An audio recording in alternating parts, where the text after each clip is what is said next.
Okay, meron akong maiksing ituturo sa inyo about sharing links, no, sa social media, especially dito sa ating programa ng Live Good. Gaano ba ka-safe mag-share ng link? Edgy, ano ba yung safe na yan? Bakit mo sinasabi ang safe? Hindi ba safe mag-share ng link? Sasabihin ko na sa inyo ang totoo, hindi po safe mag-share ng link na ganitong magandang example, no? Well, dito sa post na to, napakaganda ng intention ng member. Kasi makikita niyo dito puro pasintabi kay Sir Harold, bali ginamit ko na lang din to para sa atin lahat, no? Bali, hindi lang naman siya gumagawa niyan, marami, no? Para lang aware, para magkaroon kayo ng kaunting idea kung bakit ko sinasabing hindi safe yung ganito, no? So ganito yan, pag nag-share ka ng video link, no, sa dito, particularly sa Facebook, yan, no, ganyan ang itsura ng mga link. Ayan, mga video, ang ganda, no? Puro how to yan, no? Maraming mga how to dito. Paano, yung mga tutorial niya, lahat ng paano, how to, ayan ba, mga how to set your blah blah blah, basta maganda ang intention ng tao, no? Maganda ang intention ng tao magturo sa kapwa niya member, no, para tayo lumago dito sa negosyo. Kaya lang hindi siya aware na may kaunting problema sa ganito, kasi ang mangyayari, ang tao hindi aware, no? Share na, maganda yung share ni Sir Harold, kailangan ko i-share din to sa member ko, sa mga prospects ko, no? So pareho sila, hindi nila alam, no? Okay, for example, punta tayo dito sa ano ba maganda, ito kasi minsan yung iba dead link na wala nawala na. Ito na lang yung dashboard ways to earn. Ito nga ba yan? Sige, tingnan natin to, yung ways to earn na lang, ha. Ito, kiklik ko yan, kiklik natin yan, tingnan nyo, ha. Ngayon ang lalabas, okay? Hello guys, welcome Which is very good kasi nagtuturo siya, wala namang problema doon. So ang nakikita ko lang maliit na problema dito, actually maliit pero importante na mas gawin natin ng tama, no? So sinare ng member mo to. Ngayon napunta siya sa YouTube ni Sir Harold, siya yung nakalagay dito, no? Napunta siya diyan. Pasensya na kung ito nakita kong some example, ha. Sample lang naman to. So ayan, maganda intention niya magturo, right? So ganyan.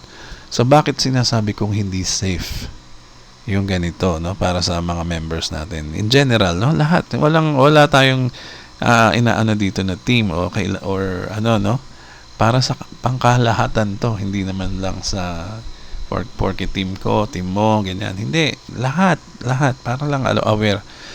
So bakit ko sinasabing hindi safe? Kasi hindi naman, kung ni-repost mo o shinare mo to, hindi naman sa yung video to, kay Sir Harold to, no?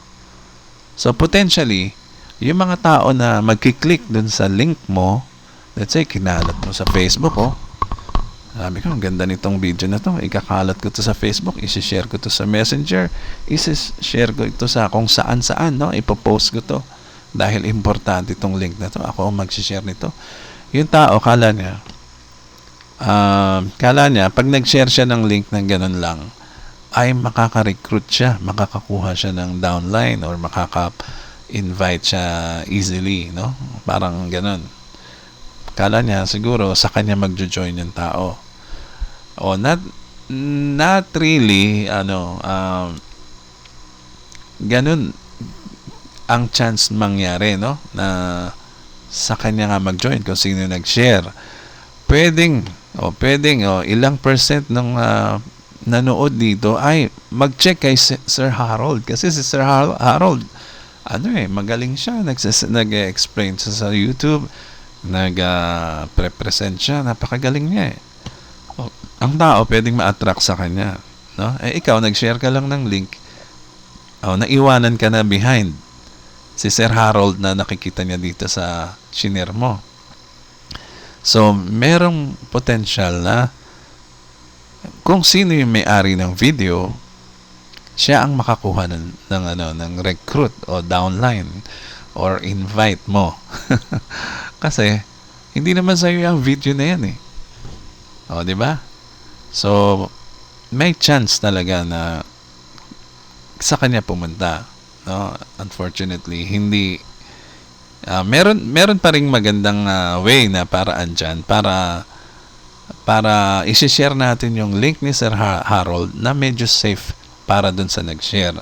So ito na nga, dyan na nga papasok yung yung landing page creator natin, no? Dyan papasok yung landing page creator. So tingnan niyo yung itsura nito. Ayan na, earn income 6 ways. Ayun yung subject niya, no? Yung heading niya. So, nilagay ko rin yan sa ating landing page. Ganyan ang itsura niya. Ganyan. Iba na, no? Nawala yung mga videos na mga ganyan. Kung anong mga videos sa mag-i-istorbo sa'yo, no? Siyempre, di-disturb yung panood mo na hindi ka makakapag-concentrate. Marami kang makikitang links dyan, videos. Ayan. Kasi kung ano yung lagi mong pinapanood, kunyari, lagi ka nanonood ng mga live good videos. O lahat dyan, karamihan, puro live good. Kasi ako, tignan mo mga pinapanood ko, kunwari. O yung mga ganyan. Kaya yung mga similar videos, yun ang sinasuggest ni YouTube, no? So meron madidistract yung yung audience mo, yung pinag-sharean mo dahil ang daming videos, may description yan ni Sir Harold, and then may mga nagko-comment diyan, di ba? Maraming madidistract yung yung pinag-sharean mo at potentially makuha niya pa yung tao na pinapunta mo dito, no? Kasi siya sa kanya nga to.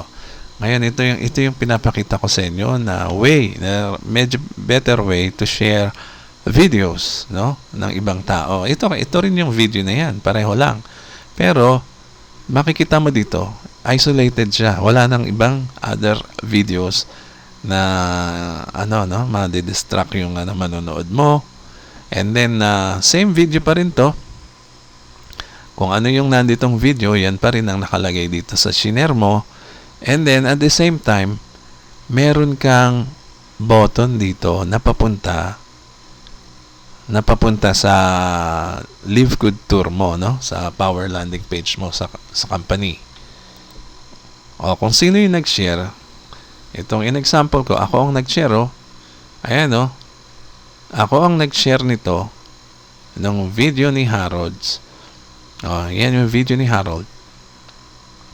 So, akin tong button na to. Connected sa Live Good landing page. Paano mag-work yan? Sige nga, pakita natin. Paano mag-work ang landing page? Pag clinic ko to, tingnan nyo pag clinic ko to, ano mangyayari?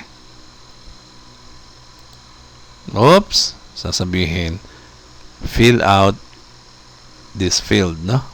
Ibig sabihin, gusto natin yung audience natin, i-enter muna nila yung email address nila dito. Kunwari, ako yung visitor.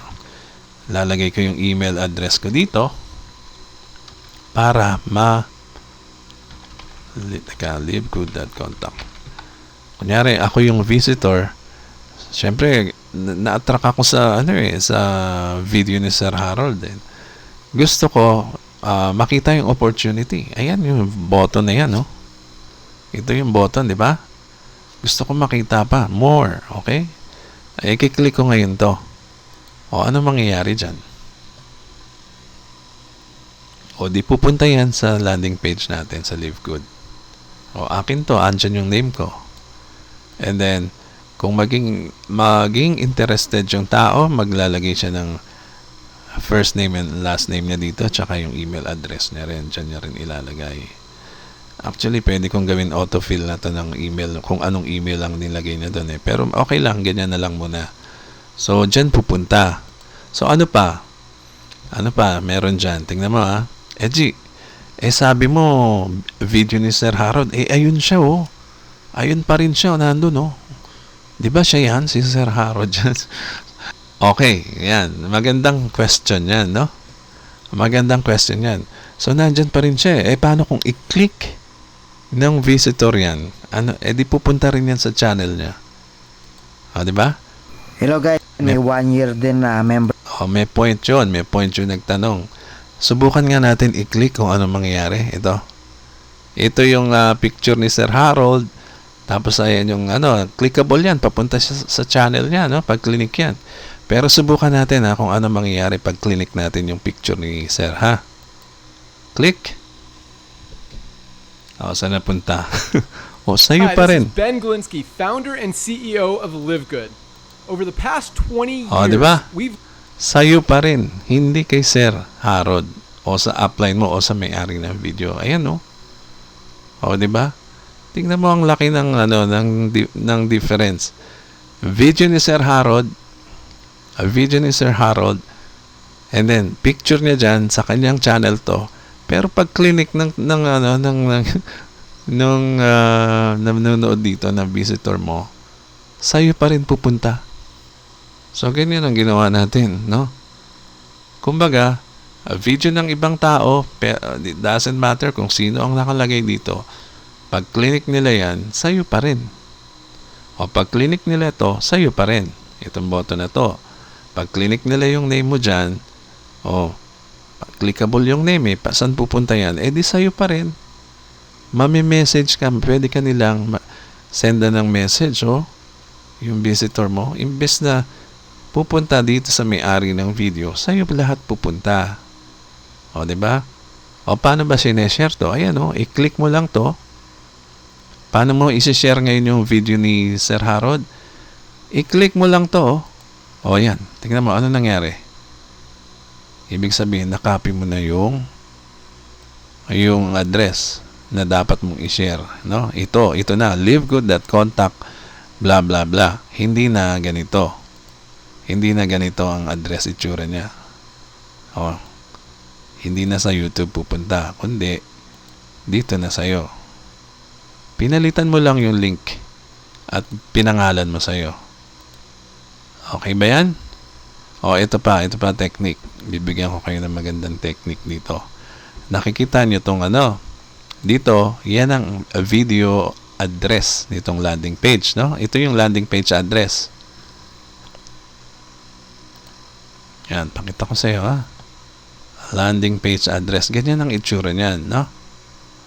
Mapapansin mo, yung dulo nito, username ko. Okay? Ikaw, nanonood ka, member ka, nakita mo, ang ganda naman ng share ni Edgy, yung video ni Sir Harold. Gusto ko rin i-share yan. Member ka rin, no? Gusto ko rin i-share yan, Ang gagawin mo lang, napakadali. Kung gusto mong i-share to, hindi ka na mag-create ng landing page na ganito, na dadaan ka pa kung saan, no? Gawin mo na lang, palitan mo yung username ko dito. Ano username mo? Kunwari, Cora888. Pinalitan ko lang yung username sa dulo, ha? Tignan nyo anong mangyayari. Cora888 na yan, pero yan pa rin ang laman, no? Pero kung papansinin mo, ito na, iba na yung name dito na nakalagay. Iba na member, hindi na ako. Ibig sabihin, landing page niya na to. Another member na ang gumagamit. Ang gagawin niya, isi-share niya na lang din niya ito. Pwede niya i-share yan, Copy link. Yan, sino na nakalagay? Ito na si Cora. Diba? Sa madali mo makokopya kung ano yung shinare ng iba. Para i-share mo rin na hindi ka na mag-create na kung ano-ano, no? Hindi ka na magpupunta sa kung saan. Dito mo na rin baguhin para maging sa'yo yung shinare ng kasamahan mo. Pag nakita mo yung another member nakasama mo sa team, for example, ay maganda yung sineshare nito. Sige, share nyo rin yan. O sige, papalitan ko sir yung username yan. Isishare ko rin yan. O ito ang isishare nyo, yung landing page na malinis. Walang ibang other videos na nakikita. At safe. Safe sa sa ganito. Pag clinic nila yung video owner. O, testingin natin ha. I-click natin yung video owner nito ha. Saan pupunta yan? O, di kay Quora pa rin. Ayan o. Kay Quora pa rin na landing page sa company. O, ayan ha. Sana naintindihan nyo yan, no? Yung importance ng pag-share ng link, no? Sa social media especially. Hindi tayo dapat basta-basta mag-share ng open link na ganyan dahil may potential talaga na hindi mo makuha yung member. Yung magme-member, yung visitor mo. Okay? No offense sa video owner, no? Bali, maganda yung intention niya, kaya lang baka lang hindi lang din siya aware sa ginagawa niya. At hindi lang yan, marami, halos lahat, karamihan, ganyan ang ginagawa. Pero hindi sila aware, no? So, yan lang naman. Sana meron kayong kaunting natutunan at mag-subscribe kayo sa channel ko. Baka meron pa ako ituro sa inyo mas maganda dyan. Okay, ito po si Eddie Garcia. Maraming salamat po.